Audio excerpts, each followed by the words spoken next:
Hola a todos, estamos iniciando un nuevo encuentro. Quiero saludarlos deseándoles lo mejor en esta hora, que Dios los esté bendiciendo y esté preparando sus corazones para poder juntos aprender más acerca de otro tema que habremos de abordar, como ya ha sido anunciado, el accionar de un poder misterioso. Y probablemente haya venido a la mente de ustedes la idea de que quizá hablemos de un poder misterioso, pero el negativo, el malo, pero en realidad no vamos a hablar de ese otro poder misterioso que nos trae tantos problemas, sino de un poder misterioso, el accionar de este poder, que al contrario nos ayuda a estar fuertes contra el accionar del otro poder, y que es el poder de nuestro gran enemigo. Hoy vamos a hablar de una persona maravillosa, de la cual no se habla mucho, lamentablemente, pero que es bueno dedicarle un tiempo, porque gracias a esa poderosa persona es que nosotros estamos aquí hoy, por ejemplo, ¿no? Así que vamos a hablar acerca de este tema. Quiero saludar a quienes están entrando. A Teresita, bienvenida. Y Teresa también.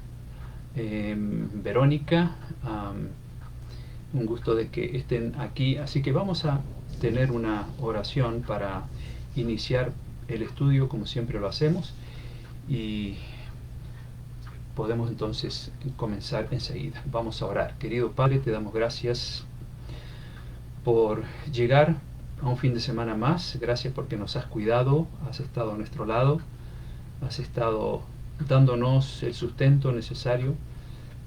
Gracias por la vida, por la salud, y también porque nos das la bendición de encontrarnos cada tanto a través de esta página para estudiar tu libro sagrado. Pedimos entendimiento, pedimos que ilumines nuestra mente para poder comprender cada uno de los textos que habremos de analizar juntos. Bendice a todos los presentes, bendice a sus seres amados. Te lo pedimos y agradecemos en el nombre de Jesús. Amén. Bueno, entonces vamos a hablar de este tema. Quiero preguntarles cómo se imaginan ustedes a Dios el Padre. Seguro que viene a sus mentes alguna obra de arte, ¿no?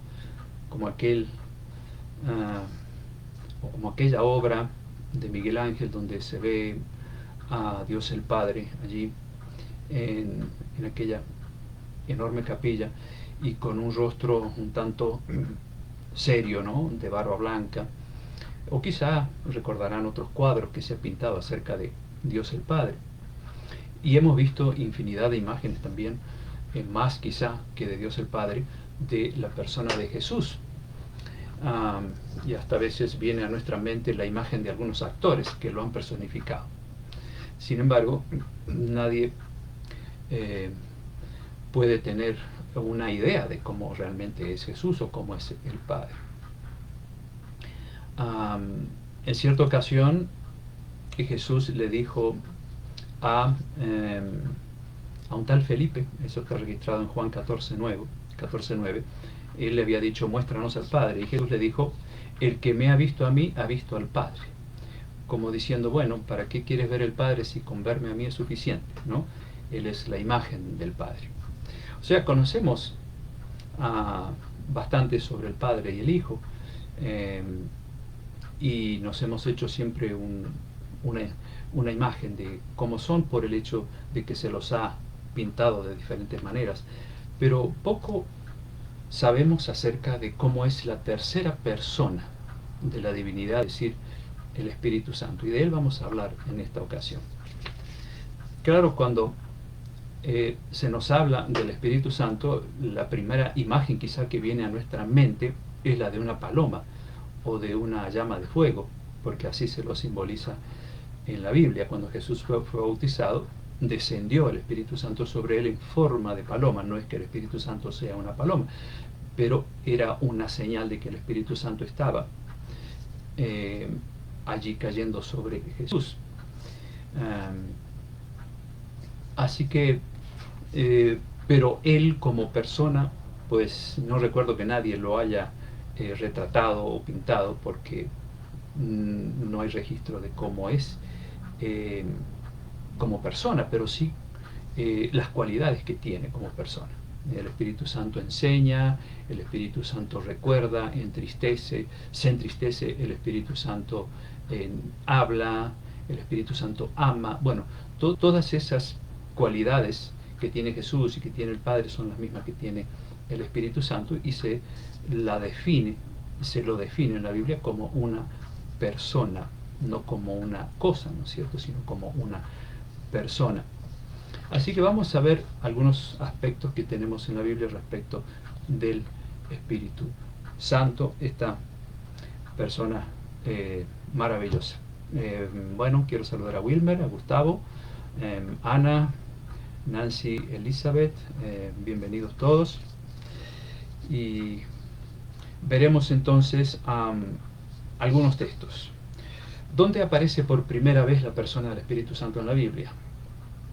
En Génesis capítulo 1, versículo 1 y 2. Allí se nos habla por primera vez del accionar del Espíritu Santo. Capítulo 1, versículo 1 y 2 dice: en el principio creó Dios los cielos y la tierra estaba desordenada y vacía, y las tinieblas estaban sobre la faz del abismo, y el Espíritu de Dios, ahí aparece, el Espíritu Santo, se movía sobre la faz de las aguas. Es decir, el Espíritu Santo participó en la creación. Y él se encargaba de poner las cosas en su respectivo lugar, de adornar la tierra, y es lo mismo que sigue haciendo hoy en la vida del ser humano. O sea, así como el Espíritu Santo intervino en la creación, también interviene en la creación, por así decir, de una vida nueva en aquellos que se dejan guiar por Él y se entregan a Dios, ¿no es cierto? Por lo tanto, el Espíritu Santo sigue trabajando, sigue colaborando en lo que tiene que ver con el plan de la salvación del ser humano. En el versículo 8 vamos a leer San Juan 16, 7 y 8.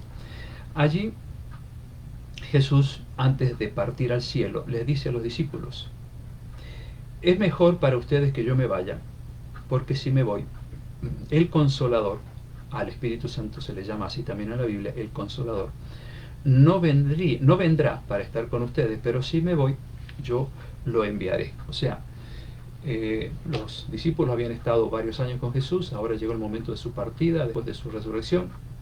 Ellos estaban tristes porque el Maestro se despedía de ellos, pero les dijo: es mejor que me vaya, porque les voy a enviar a alguien que va a quedar en lugar mío, continuando con la tarea que yo inicié aquí. Y ese es el Espíritu Santo, llamado también el Consolador, el cual podría estar en todas partes al mismo tiempo, pero Jesús como persona no. Por eso dice: conviene que yo me vaya, va a estar uno en lugar mío que podrá estar en todas partes del mundo, y es el Espíritu Santo. Y en el versículo 8, 16, el capítulo de Juan, versículo 8 ahora: cuando Él venga, mostrará claramente a la gente del mundo quién es pecador, quién es inocente y quién recibe el juicio de Dios, ¿no? O sea, la tarea del Espíritu Santo es, como dice también en otra traducción, convencernos de pecado, de justicia y de juicio. Por eso, como mencionábamos recién, si estamos aquí no es porque les gusta escucharme o les gusta estudiar la Biblia, sino porque el Espíritu Santo pone ese deseo en nosotros para poder tener un momento de encuentro con Dios y entender qué es lo que quiere Él de nosotros. Es Él el que produce ese deseo. Humanamente, las cosas espirituales no nos gustan, es decir, las rechazamos porque somos nacemos con una naturaleza carnal, separada de Dios. Entonces, ¿qué deseo vamos a tener de encontrarnos con Dios y aprender de un mensaje espiritual totalmente diferente a nuestra naturaleza carnal? Es como que hay un choque, ¿no? Entonces, la intención nuestra no es buscar las cosas del Espíritu, sino las cosas carnales, pero el Espíritu trabaja, el Espíritu Santo, a nivel de la conciencia, desde que tenemos uso de razón, y nos va convenciendo de a poco de qué es lo bueno y qué cosa es mala, y ya en la conciencia está esa lucha, ¿no? Desde niños. La tendencia a hacer lo malo, pero por otro lado algo que nos está diciendo no lo hagas, ¿no? Bueno, ese es el accionar del Espíritu Santo. Si Él no estuviera, el ser humano estaría totalmente entregado al mal.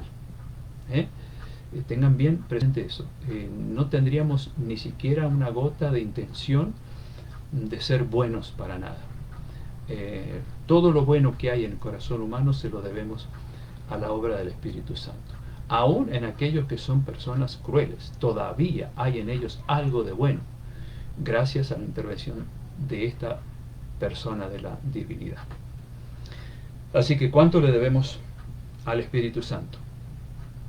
Si no fuera por Él, no sentiríamos cargo de conciencia. Si no fuera por Él, no podríamos tampoco entender la palabra de Dios. Por eso, para estudiarla siempre oramos. ¿Por qué? Porque nos vamos metiendo dentro de un terreno totalmente espiritual, dentro de los misterios de Dios, dentro de la mente de Dios, y necesitamos a alguien que abra el entendimiento para poder entender algo que nuestra mente carnal no podría jamás entender. Por eso el Espíritu Santo ilumina cada pasaje de la Escritura y nos guía, como dice San Juan 16, versículo 13, y esto lo mencioné vez pasada y lo quiero recalcar. Dice Jesús que el Espíritu Santo nos guiaría a toda la verdad, ¿no? A toda. No dice al 50% de la verdad, o al 70%, o al 90%, ni siquiera al 99%, sino a toda la verdad.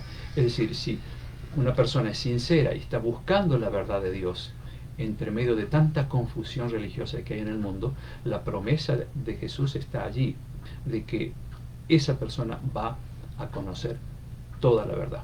Y si no la conoce, no es porque el Espíritu Santo no está iluminando a esa persona para que conozca toda la verdad, sino que la persona no está predispuesta a aceptar la verdad porque tiene prejuicios, porque tiene ideas personales, y eso produce un choque con el accionar del Espíritu Santo.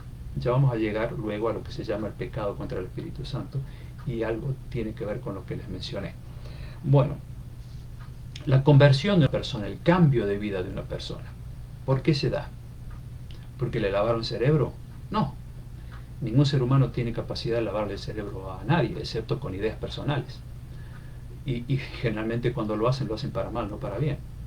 Lo que hace el Espíritu Santo es lavar, en el buen sentido de la palabra, el cerebro de las cosas malas que hay ahí, de nuestras ideas erróneas, de nuestras tendencias que no son buenas. Produce conversión, produce un cambio en la vida, produce nuevas intenciones, y personas que habían sido quizá crueles o orgullosas o soberbias, el Espíritu Santo termina convirtiendo a esa persona en un ser manso, humilde, lleno de amor. Eso solo lo hace el poder del Espíritu Santo. Y de esas conversiones vemos todos los días en el mundo. Y precisamente es gracias a ese accionar de este poder misterioso que es la obra del Espíritu Santo. Bueno, vamos a ver lo que hace el Espíritu Santo cuando nosotros estamos hablando con Dios. Mencioné también alguna vez este texto que está en Romanos 8, 26 y 27. Allí San Pablo dice: el Espíritu Santo nos ayuda en nuestra debilidad, porque no sabemos orar como es debido, pero el Espíritu mismo ruega a Dios por nosotros con gemidos que no pueden expresarse con palabras. Y Dios, que examina los corazones, sabe qué es lo que quiere decir, porque el Espíritu ruega conforme a la voluntad por el pueblo de Dios. Es común que a veces digamos, bueno, yo no sé cómo orar, cómo dirigirme a Dios. Este texto nos reconforta bastante porque dice San Pablo, nosotros no sabemos orar como conviene, pero el Espíritu Santo se encarga de llevar nuestras palabras a Dios en una forma perfecta, en una forma armoniosa. Así que por eso cuando hay personas que yo le digo, bueno, quisiera usted hacer una oración, no, que yo no sé cómo expresarme, usted ora bonito. Le digo, no, yo también me equivoco cuando oro y a veces digo las frases de una forma que no es la mejor. Y yo le digo, no se preocupe porque allí San Pablo dice en Romanos 8, en verso 26, de que el Espíritu Santo se va a encargar de traducir lo que usted le diga a Dios en las mejores palabras y en el idioma celestial. Así que no se preocupe por sus errores, porque lo que Dios ve no es la educación que usted tenga y la forma de hablar, sino las intenciones que usted tenga en el corazón. Eso es lo que vale. Y por eso el Espíritu Santo nos da esa tranquilidad de que no importa cómo te dirijas a Dios, Él se encarga de acomodar esas palabras y hacerlas llegar a Dios de la mejor manera. Bueno, intercede por nosotros cuando estamos orando también. Allí Él se encarga de hacer la traducción, por así decir. En Efesios capítulo 4, versículo 30, vamos a ver otro aspecto de la obra del Espíritu Santo. San Pablo allí dice, no entristezcan al Espíritu Santo con el cual ustedes fueron sellados para distinguirlos como propiedad de Dios el día en que Él les dé la liberación definitiva. Si el consejo allí es no entristecerlo, allí tenemos una cualidad de una persona, una energía, una fuerza no puede entristecerse, ¿no es cierto? Sino una persona. Entonces el Espíritu Santo se lo puede entristecer. ¿De qué manera? Bueno, rechazando lo que Él quiere enseñarnos a través de la palabra de Dios. Si nosotros desobedecemos lo que Él nos enseña a través de la Biblia, pues es una forma de entristecerlo, ¿no? Porque Él está queriendo liberarnos de la atadura de falsas ideas y del pecado, y si nosotros nos resistimos, pues esa es una forma de causarle tristeza al Espíritu Santo. Vamos a ver otro texto. Este está en Hebreos capítulo 10, versículo 26 y 27. Allí San Pablo nos habla del peligro que representa la desobediencia a lo que el Espíritu quiere implantar en nuestra vida, ¿no? Allí San Pablo dice, porque si seguimos pecando intencionalmente, después de haber conocido la verdad, ya no queda más sacrificio por los pecados. Solamente nos queda la terrible amenaza del juicio y del fuego ardiente que destruirá a los enemigos de Dios. Palabras bien duras, pero es una advertencia para aquellos que, sabiendo hacer lo bueno, continúan haciendo lo malo. Por eso el Espíritu Santo, como dice Jesús, Él vendría al mundo a convencer a la gente de pecado, es decir, convencer de qué es lo que es realmente pecado. A veces nosotros creemos que pecado es simplemente mentir, matar, codiciar. Hay muchas otras cosas que son pecado y que no las sabíamos porque no hemos leído la palabra de Dios. Ustedes habrán, se habrán informado acerca de unas cuantas cosas nuevas que aprendieron en todos los temas que vengo dando desde hace 3 meses, y de que ustedes pensaban que estaban haciendo lo correcto, pero al estudiar la Biblia ustedes dijeron, uy, esto no lo sabía, yo pensé que era bueno esto que yo estaba haciendo, ahora me doy cuenta que es malo. ¿Se dan cuenta? Entonces el Espíritu Santo va dándonos una idea bien detallada de qué cosa es pecado. Un defecto de carácter, por ejemplo, es un pecado. Hay gente que no considera un defecto de carácter como un pecado, y es una ruina para él y para los que le rodean, y se justifican diciendo, no, yo soy así, como diciendo, está bien lo que yo hago. ¿Ven? Eso es una forma de entristecer al Espíritu Santo. El Espíritu lo que hace es decir, mira, estás mal, tú tienes que vencer ese defecto de carácter porque eso es pecado. Y así hay muchas otras cosas que están mal y que nosotros creíamos que eran buenas, pero al encontrarnos con la palabra de Dios, el Espíritu me empieza a iluminar todos los rincones del corazón, ¿no? para poder decirme, mira, esto también está mal, esto también está mal, esto también está mal. ¿Para qué? Para hacernos libres, para mostrarnos cuál es el camino correcto en el cual deberíamos transitar, a fin de no estar sufriendo inútilmente con esos pecados ocultos. Bueno, en Génesis capítulo 6, versículo 3, esto es en el entorno del diluvio, antes de que esto se produjera. Dice allí, y dijo Dios, mi espíritu, el Espíritu Santo, no luchará para siempre con el hombre, porque ciertamente él es carne y sus días serán 120 años. Porque anterior a esto, dice en el versículo 5, que Dios vio que la maldad de los hombres era mucha en la tierra, y que toda intención de los pensamientos de su corazón era solo hacer siempre el mal. Llegó a una condición moral tan grave la humanidad antes del diluvio que a Dios le dolió en su corazón haber creado el ser humano. Pero en algún momento él dijo, mi espíritu ya no va a luchar por esta gente. Dios le dio 120 años de tiempo a través de los cuales el Espíritu de Dios tocaba el corazón de los antediluvianos, induciéndolos a aceptar el mensaje de Dios. Sin embargo, sus pensamientos eran de continuo solamente el mal. Y yo me pregunto, amigos, si no está ocurriendo lo mismo ahora. Cada vez el ser humano tiene la tendencia, igual los antediluvianos, cada vez el mal, cada vez más el mal, se mata sin cargo de conciencia, se hacen cosas horribles, sin que eso cause ningún dolor en la persona que hace esas cosas.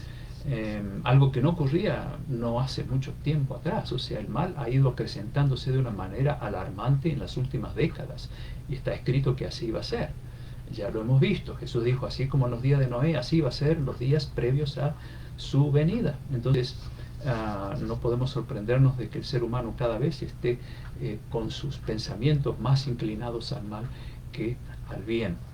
Pero saben que gracias a la obra del Espíritu Santo es que todavía el ser humano no está en su máxima expresión de maldad, ¿no? Porque todavía el Espíritu está sujetando el accionar de muchas personas que podrían llegar a hacer mucho más daño de lo que están haciendo. Apocalipsis capítulo 7, un día vamos a estudiar ese capítulo, versículo 1 al 3, allí dice que hay ángeles comisionados por Dios que están sujetando los vientos de las pasiones humanas, porque Dios está haciendo una obra de sellamiento, es decir, está colocando un sello en la frente, en el entendimiento, en el corazón de aquellos que son candidatos para ser salvos para cuando Jesús venga. Es decir, Dios no permite que esos vientos de la violencia humana se desaten en toda su fuerza por el hecho de que todavía Dios está salvando gente. Así que, bueno, hay mucho para ver sobre esto, pero lo que dice el Génesis es así. O sea, el ser humano en aquel tiempo cada vez se tornaba más violento, más corrupto, más agresivo, y Dios entonces tuvo que destruir el mundo con aquel diluvio. Bueno, vamos a ir a otro aspecto. ¿Qué pasa cuando el accionar del otro, del diablo, está queriendo perturbarnos en el estudio de la Biblia? También lo hace. Él no está tranquilo. Él sabe que el Espíritu Santo está trabajando para hacernos comprender las hermosas enseñanzas de la Biblia. Pero él muchas veces hace lo que dice San Pablo en 2 Corintios 4:4, hablando de los incrédulos, de aquellos que leen las Escrituras pero como que no les convence. Dice lo siguiente: pues como ellos no creen, el Dios de este mundo, o sea el diablo, los ha hecho ciegos de entendimiento para que no vean la brillante luz del Evangelio de Cristo. O sea, ese Evangelio que está cubierto o encubierto para los que se pierden, ¿no? O sea, tengamos cuidado, porque cada vez que vamos a leer la Biblia, también está el enemigo queriendo cegar el entendimiento. ¿De qué manera? Bueno, a través de nuestra colaboración. Es decir, cuando yo leo algo ahí que dice, esto es blanco, pero yo digo, es que a mí me enseñaron que era violeta. Y Dios dice, esto es blanco, y el Espíritu Santo quiere impresionar la mente y decir, no, mira, hijo mío, te estoy convenciendo de pecado, eso está mal, lo que tú practicas es incorrecto. Y sí, pero a mí me enseñaron así. No, pero mira, aquí dice blanco, no es violeta. Bueno, pero lo que pasa, ¿se dan cuenta? Es ahí donde el diablo logra cegar el entendimiento, y llega un momento que pues el Espíritu Santo tendrá que dejar de impresionar mi mente, porque yo estoy discutiendo con él y queriendo imponer mis ideas sobre las ideas que él quiere impresionar en mi mente. ¿Lo va quedando claro? Entonces, tengamos cuidado con esto. El Dios de este siglo, el diablo, quiere cegar el entendimiento de los incrédulos, que aunque seamos creyentes, podemos ser incrédulos en la enseñanza de la palabra de Dios. ¿Se entiende, no? El incrédulo no es solo aquel que es ateo. Hay muchos cristianos que son incrédulos. No creen en las promesas de Dios, no creen en los mandamientos de Dios, o no creen en muchas enseñanzas que están allí para abrirnos los ojos y mostrarnos la verdad. En Hechos 7:51, mientras aquel primer mártir cristiano llamado Esteban estaba haciendo su predicación final a los judíos que no habían aceptado a Jesús como su Salvador, sino como simplemente un profeta, en esa predicación al final de la cual fue apedreado, ¿no? Él les dijo a los judíos, ustedes siempre han sido tercos y tienen oídos y corazón paganos. Siempre están contra el Espíritu Santo. Son iguales que sus antepasados. O sea, están obrando de la forma en que obraban sus antepasados. Y así, hoy puede ocurrir con muchas personas que heredan una terquedad que los lleva a rechazar el trabajo que quiere hacer el Espíritu Santo en la conciencia. En Hebreos capítulo 6, versículo 4 al 6, aquí San Pablo también habla de algo muy duro. Porque a los que una vez recibieron la luz y gustaron del don de Dios y tuvieron parte en el Espíritu Santo y disfrutaron del buen mensaje de Dios y el poder del mundo venidero, si caen de nuevo, ya no se les puede hacer volver a Dios, porque ellos mismos están crucificando otra vez al Hijo de Dios y exponiéndolo a la burla de todos. Hebreos 6, 4 al 6. En otras palabras, Pablo dice, hay muchos que recibieron la luz, gustaron de las cosas lindas de Dios, de la verdad de Dios, tuvieron parte en la obra del Espíritu Santo porque se estaban dejando guiar por el Espíritu Santo, y disfrutaron, dice Pablo, del buen mensaje de Dios y aún de las cosas venideras, cuando dice, y del poder del mundo venidero. Cuántas cosas hemos aprendido acerca del futuro, ¿no? Y si caen de nuevo, dice Pablo, o sea, retroceden, ya no se les puede hacer volver a Dios. O sea, una persona que ha comprendido el mensaje de Dios, ha disfrutado de la palabra de Dios, y bueno, se ha dejado impresionar por la obra del Espíritu Santo mientras Él iba dándole luz para entender el mensaje de Dios. Si esa persona retrocede, se va para atrás y dice, ya no me interesa más la palabra de Dios, está muy lindo todo lo que escuché, pero el no compromiso, de lo cual hemos hablado muchas veces, no compromiso con Dios. Porque comprometerse con Dios significa hacer lo que el Espíritu Santo nos ha enseñado, recordándonos todo lo que Jesús dejó allí escrito. Y ahí San Pablo dice, es muy difícil, o mejor dicho, imposible, que esa persona vuelva otra vez a ser iluminada por el Espíritu Santo. Aquí ya más bien hace alusión a lo que se llama el pecado contra el Espíritu Santo, de lo cual vamos a hablar enseguida, que es el único pecado que no se puede perdonar. Vamos a ver esto. Está en San Mateo capítulo 12, versículo 31 y 32. El Espíritu Santo, como dice la palabra de Dios, nos convence de pecado, de arrepentimiento y de cómo ser salvos. Si no lo logra, el primer paso entonces, como leíamos hace un rato en Efesios 4, 30, es entristecerlo. ¿Cuándo se lo entristece? Cuando nosotros insistimos en imponer nuestras propias ideas en lugar de aceptar la luz que emana de Él. Entonces, Jesús dice en Mateo 12, versículo 31 y 32 lo siguiente. Y tenemos que estar bien atentos a esto. Dice allí lo siguiente: por tanto les digo, todo pecado y blasfemia será perdonado a los hombres, mas la blasfemia contra el Espíritu Santo no le será perdonada. A cualquiera que dijere alguna palabra contra el Hijo del Hombre, o sea, contra Jesús, le será perdonado, pero al que hable contra el Espíritu Santo, no le será perdonado ni en este siglo, ni en el venidero. Las palabras de Jesús aquí indudablemente son bien duras, pero es una advertencia para que nosotros no vayamos por ese camino nunca. Tal es así que Jesús dice: pueden insultarme a mí, pueden blasfemar contra mí, si se arrepienten yo los perdono, pero si blasfeman contra el Espíritu Santo, ya no hay perdón. ¿Qué ejemplos tenemos en la Biblia del pecado contra el Espíritu Santo? Alguna vez lo mencionamos. Lucifer, por ejemplo, ¿cuánto tiempo estuvo él albergando esa mala intención que tenía en su corazón de querer ser igual a Dios en el cielo, de querer ocupar el lugar de Cristo?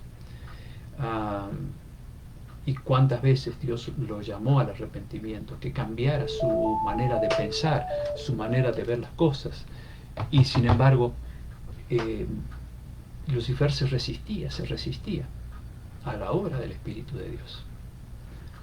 Y no fue de un día para otro que Dios tomó la determinación de echarlo, es decir, de que declarar ese accionar como un pecado contra el Espíritu Santo. Estuvo mucho tiempo. Recuerden que logró engañar la tercera parte de los ángeles de Dios antes de que fuera echado aquí a la tierra, es decir, antes de que cometiera el pecado imperdonable. Y para engañar la tercera parte de los ángeles de Dios, que son miles y millones, no se hace de un día para otro, sino se necesita bastante tiempo. Eso indica la gran misericordia que Dios tuvo por Lucifer. Es la misma misericordia que tiene por los seres humanos hoy. Para llegar a cometer el pecado contra el Espíritu Santo se necesita recorrer un camino bien largo. Por eso ustedes no deben preocuparse y pensar: uy, yo hice cada cosa en mi vida, yo creo que en algún momento pequé contra el Espíritu Santo. El hecho de que tú estás aquí es señal de que no has pecado contra el Espíritu Santo. Hubiera sido así, no estarías aquí. ¿Queda claro? O sea, para llegar a cometer ese pecado se necesita recorrer un camino bien largo. Pero hay muchos que no han recorrido. Judas es otro ejemplo de cómo él pecó contra el Espíritu Santo hasta el último momento en que él tomó la soga para colgarse y ahorcarse. Hasta allí el Espíritu Santo estaba trabajando en su conciencia, tratando de convencerlo de que no haga eso, no se quite la vida. Sin embargo lo hizo. Entonces muchos se van a perder por haber pecado contra el Espíritu Santo, pero mientras sintamos en nuestra conciencia que Él trabaja, que Él nos hace sentir mal ante lo que Dios nos está enseñando, esa es una clara señal de que no hemos pecado contra el Espíritu Santo. Podemos entristecerlo, sí, pero no hemos llegado a pecar contra Él. Así que, ¿cuál es entonces, en resumidas cuentas, el pecado contra el Espíritu Santo? Es el pecado por el cual no sentimos arrepentimiento. Es decir, el pecado que no se confiesa. Cuando una persona impone su idea personal contra la palabra de Dios e insiste en quedarse con esa idea que va en contra de lo que Dios enseña, entonces entristece al Espíritu Santo, y si continúa en ese camino, Él finalmente atribuirá lo que Dios ha dejado en su palabra como algo erróneo y considerará que lo que está correcto es lo que él piensa y no lo que piensa Dios. En otras palabras, el pecado contra el Espíritu Santo es atribuirle a Dios una obra diabólica, porque lo único que enseña el error es el diablo, no es Dios. Eso es el pecado contra el Espíritu Santo, o sea, el pecado que no se confiesa. ¿Por qué? Porque la persona cree que finalmente tiene razón ella y no Dios. ¿Queda claro? Bueno, vamos entonces a un par de textos más, algunos más, yo creo que son como 3 o 4. Primera de Corintios 2, 12 al 15, un texto que hemos analizado también en algunas ocasiones, donde habla del proceso de el Espíritu Santo en el corazón del ser humano, transformándolo de un ser carnal a un ser espiritual. San Pablo dice que el que no es espiritual no acepta las cosas que son del Espíritu de Dios, porque para él son tonterías. Y tampoco las puede entender porque son cosas que tienen que juzgarse en forma espiritual. Pero el que tiene el Espíritu de Dios puede juzgar todas las cosas y nadie lo puede juzgar a él. 1 Corintios 2, 12 al 15. Lo que mencionaba hace unos minutos es esto, ¿no? Es decir, nuestra mente carnal tiene que ser espiritualizada, por así decir, para poder entender los caminos de Dios, la verdad de Dios y andar en esos caminos. O sea, ¿y quién hace eso? ¿Quién produce esa transformación? El Espíritu Santo.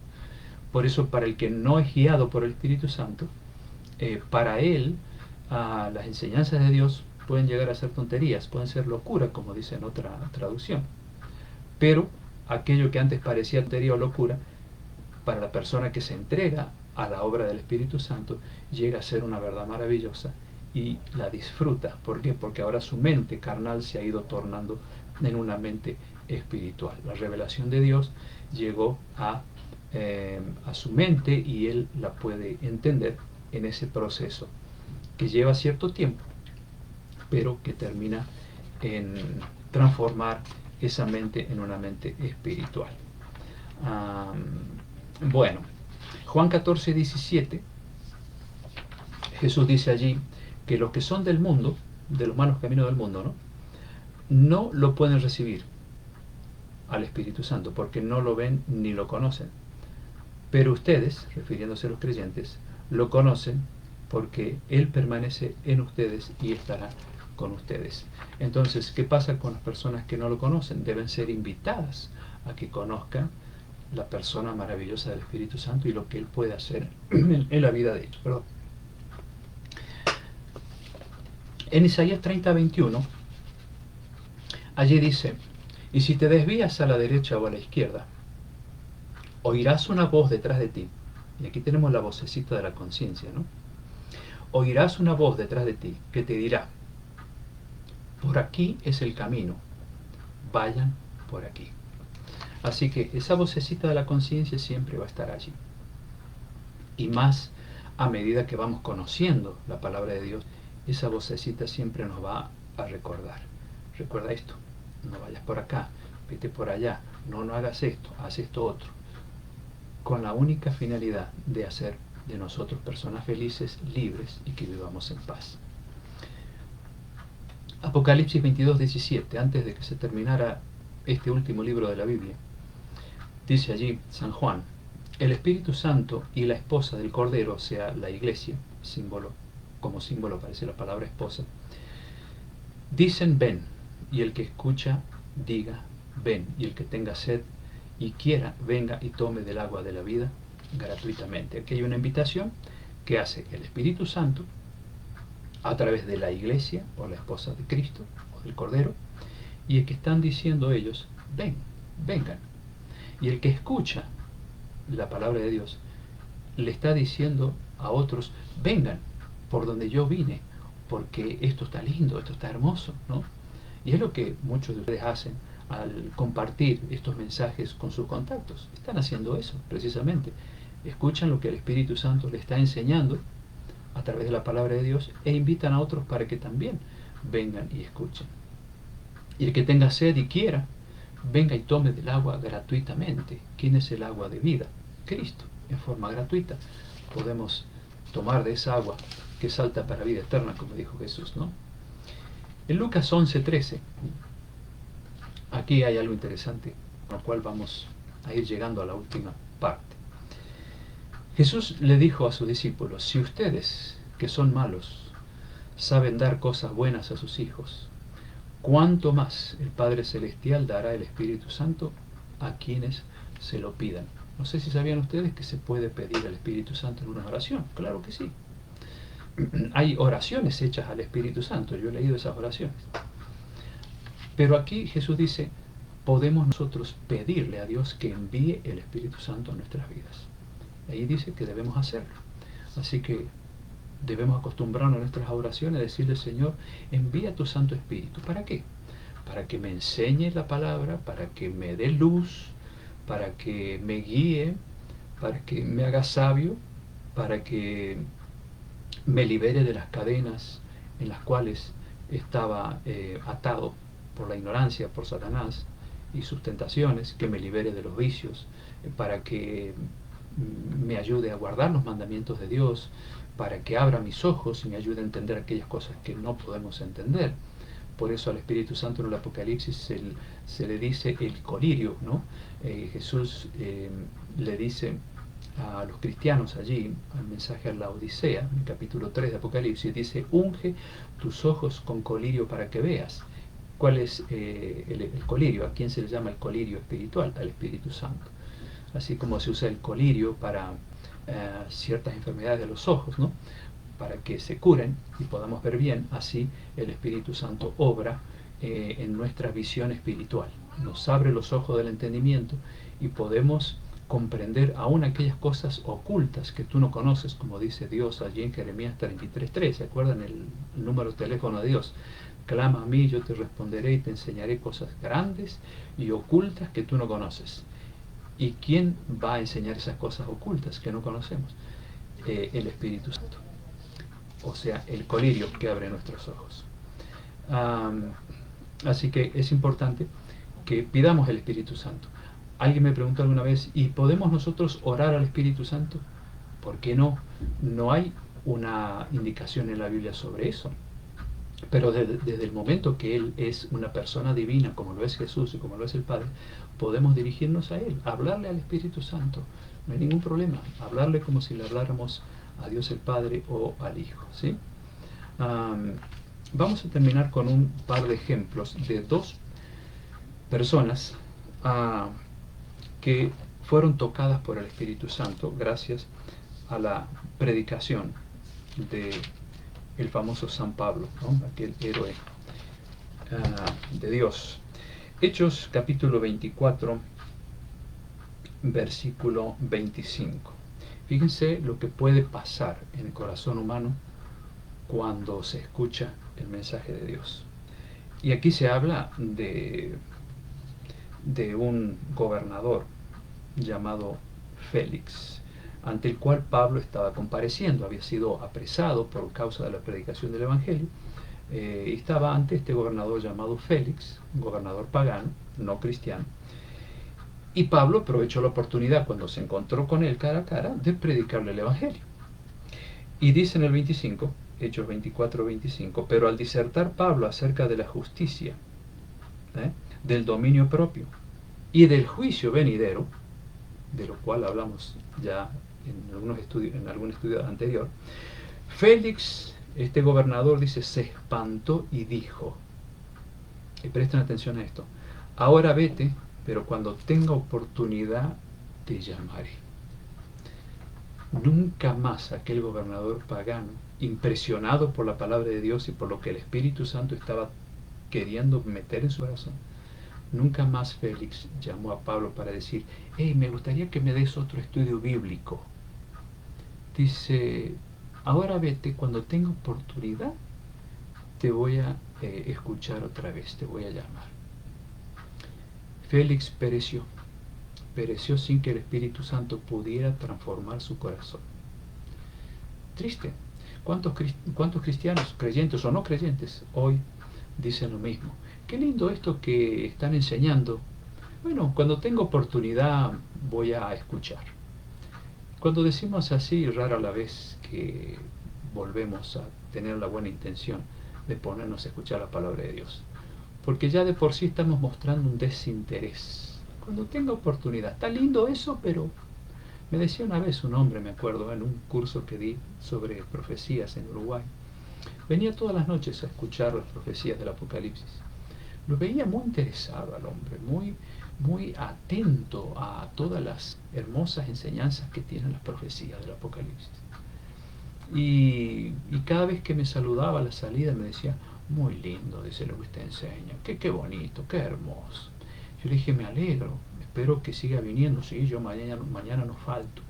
Después que terminamos ese ciclo de temas, el hombre me dijo: no, está todo muy lindo, dice, pero está bien así, me dijo, ¿no? Como diciendo: no quiero compromiso con el Dios de la Biblia. Un caso como el de Félix, ¿no?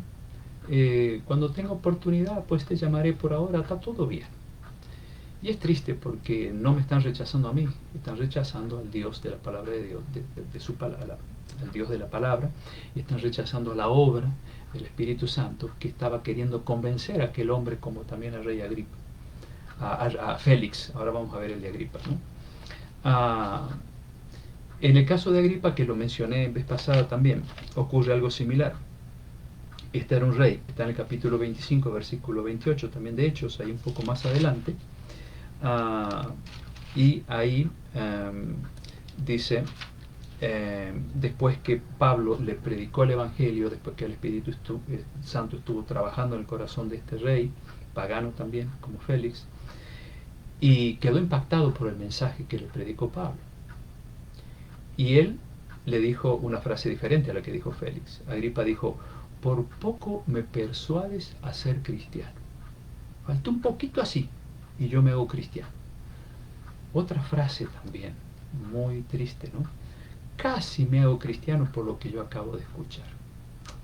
Félix dijo: bueno, cuando en otra oportunidad te llamo, no pasó más nada. Ahora Agripa dijo, el rey Agripa dijo: casi me hago cristiano.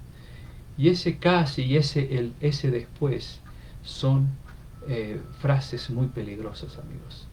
Porque cuando el Espíritu Santo llama, no tenemos que hacerlo esperar. Tenemos que dejarnos impresionar por Él, llevarnos por el camino por el cual quiere que transitemos, y de esa manera entonces seremos personas libres y felices. Alguien dijo que es el poder restrictivo de Dios lo que impide que el hombre caiga completamente bajo el dominio de Satanás, gracias a la obra del Espíritu Santo. También dijo esta persona: los desobedientes e ingratos deberían hallar un poderoso motivo de agradecimiento a Dios en el hecho de que su misericordia y clemencia hayan frenado el poder maléfico del diablo. Es lo que les comentaba hace algunos instantes, ¿no? Gracias a que el Espíritu Santo está obrando, es que tanto los ingratos como los malvados debieran darle gracias a Dios, porque todavía la ira de Dios no ha venido sobre el mundo. Y luego termina diciendo esta persona: cuando el ser humano traspasa los límites de la paciencia divina, ya no cuenta con aquella protección que lo libraba del mal. Y aquí hace alusión esta persona a el pecado contra el Espíritu Santo. Ya no cuenta con aquella protección, aquellos que pasaron los límites de la paciencia divina. Y un día se tendrá que cumplir aquel triste texto que está registrado en Apocalipsis 22:11, cuando Jesús salga del lugar donde está intercediendo por nosotros para venir a buscar a su pueblo aquí a esta tierra. Ya no habrá más mediador, y entonces Él tendrá que decir: el que es justo practique la justicia todavía, pero el que es injusto siga siendo injusto todavía. El que es puro, purifíquese todavía, pero el que es impuro siga siendo impuro. ¿Por qué? Porque la oportunidad de haber permitido que el Espíritu Santo transforme nuestra vida se habrá terminado. Y allí entonces sí, los que se pierdan va a ser porque habrán pecado contra el Espíritu Santo, es decir, habrán cometido el pecado imperdonable y se perderán.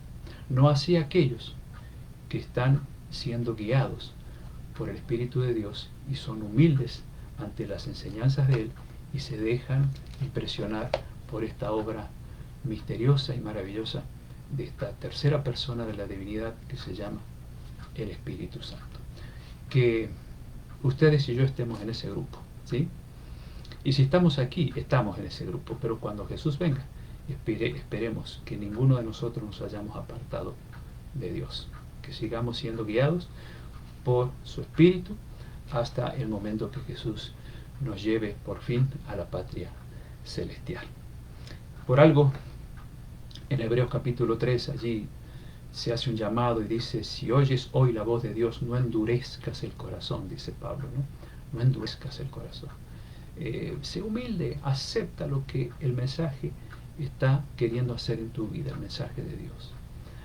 Sé temeroso de la palabra de Dios, no la tomes livianamente. Hoy es el día, Nunca en la Biblia se habla, mañana piénsalo, porque así pensó Félix, nunca volvió a escuchar a Pablo, así pensó Agripa, tampoco se hizo cristiano. Es triste cuando divagamos en nuestra mente y posponemos la decisión de aceptar a Jesús, de aceptar lo que el Espíritu Santo quiere grabar en nuestro corazón.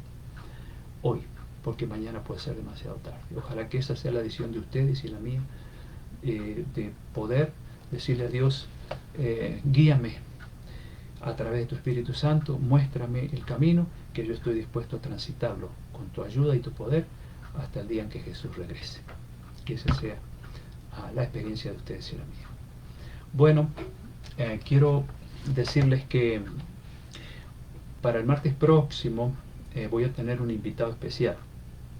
Voy a tomarme un descansito porque desde que empecé hace casi ya un poco más de 3 meses con estos temas no he parado. Y hablé con mi hijo hoy, el pastor también está en Texas, le dije, ¿podrías compartir algún tema? Y dudó un poquito y dijo, bueno, ¿qué quieres que yo hable? Bueno, es lo que Dios ponga en tu corazón, así que si todo marcha bien, el martes lo tendremos a mi hijo Leonardo aquí reemplazándome. Yo lo voy a escuchar también, necesito escuchar mensajes así como ustedes lo están haciendo ahora, y pues esperamos que los que no lo conocen lo puedan conocer y escuchar el mensaje que él trae para ustedes. Me dijo que ya se va a poner a trabajar en eso y va a ser un gusto que él pueda estar aquí en mi página. Bueno, hay algunos pedidos de oración que Miriam me alcanzó. Nancy Gómez está pidiendo por sus hermanos que se han alejado de Dios, y se llaman Walter y Karina. Vamos a orar por... Ve, aquí tenemos un ejemplo, ¿no? Que quizá ellos anduvieron los caminos de Dios, obviamente, porque si se alejaron quiere decir que alguna vez estuvieron cerca de Él, pero por alguna razón están alejados. Sin embargo, Dios no los abandona, los sigue llamando, y vamos a orar por ellos. Ramón, a mi amigo, sigue igual en su salud, vamos a orar por él. Y mi esposa pide por su segunda cirugía de cadera, que va a ser dentro de 10 días. Así que vamos a poner también esto en oración. Así que si alguno no saludé, lo hago ahora. Patricio, aquí presente, dice él, un gran abrazo también para ti, Patricio. Nora, saludos, Nora, y también a Daniel, tu esposo. Neftalí también está allí. Zoila, ¿quién más? Vamos a saludar a Vicky, a Jesse, bueno, Ramón, te mando también un abrazo. Angélica, Víctor Hugo, que siempre está aquí con nosotros. María del Pilar, qué lindo que está aquí María del Pilar. Hace un ratito estuve dialogando con ella vía Facebook. Ella es de Vigo, España, quizá yo creo que es la más lejana, o una de las participantes más lejanas que tenemos. Así que qué bueno que estás aquí, María del Pilar. Dios te bendiga y bendiga también a tu esposo. Y bueno, Liliana, mi amiga de tantos años, qué lindo que estás aquí. Saludos a tu esposo. Y ¿quién más tenemos? Bueno, Carmen Romero, ella está saludando también. Teresa Velati, hermoso mensaje, gracias Teresa por esas palabras. Y bueno, a todos ustedes, que Dios los bendiga muchísimo y que la obra del Espíritu Santo se siga realizando en el corazón de todos nosotros. Vamos entonces a tener esta oración pidiendo por lo que aquí Miriam ha anotado y por todos nosotros, ¿sí? Vamos a orar. Querido Señor, te damos gracias porque nos has permitido tener este hermoso estudio que habla acerca de la obra maravillosa, paciente y amorosa del Espíritu Santo. Esa persona que nunca la hemos visto, pero sabemos que es una persona, y que cuando estemos en el cielo, si hacemos las cosas bien y andamos en tus caminos, tendremos el privilegio de poder conocerlo y saber quién es esa persona que nos llevó a los pies de Jesús. Te rogamos que nos dejes impresionar por Él todos los días, que cuando estemos leyendo tu palabra sea Él el que nos convenza de lo que es correcto, nos guíe por el camino que Dios quiere que transitemos para que seamos personas felices, llenas de paz y esperanza. Ayúdanos, Señor, a aceptar a Jesús en nuestras vidas todos los días, para que el Espíritu Santo se alegre de ver que su obra no es en vano. Quiero pedirte en esta hora por Walter y Karina, que son hermanos de Nancy que están alejados de ti. Rogamos que tu Espíritu siga trabajando en ellos para que regresen a los brazos amorosos de nuestro Padre Celestial. Pido por Ramón, mi amigo de toda la vida, que sigue con algunos problemas de desánimo, dolores por causa de esa enfermedad que está atravesando. Pedimos que le des sanidad, le des tranquilidad, que pueda pasar un buen fin de semana. Bendice también a su esposa Mari. Y ruego también por esta otra operación que mi esposa tiene que tener dentro de 10 días, que también sea tan buena como lo ha sido la primera, para que sus problemas, Señor, desaparezcan para siempre, pueda ella estar bien y poder volver a caminar en forma normal, sin dolores. Gracias por habernos acompañado. Bendice a todo este hermoso grupo de amigos que están conectados de diferentes lugares. Danos un hermoso fin de semana. Ayúdanos a andar en tus caminos. Te lo agradecemos y lo pedimos en el nombre de Jesús. Amén. Bueno, les mando como siempre un fuerte abrazo. Que Dios los bendiga, que el Espíritu Santo esté con ustedes y no se olviden de pedirlo en sus oraciones y de hablar con Él también, porque es una persona amorosa como lo es Jesús y como es nuestro Dios el Padre. Y que cada vez que estudiemos este hermoso libro, recordemos de pedirle a Dios que nos dé luz a través del Espíritu Santo para entender qué es lo que Dios espera de nosotros, ¿sí? Bueno, feliz fin de semana y nos vemos el martes que viene, si Dios quiere, cuando tendremos la oportunidad de escuchar a Leonardo, mi hijo, ¿sí? Que la pasen muy bien.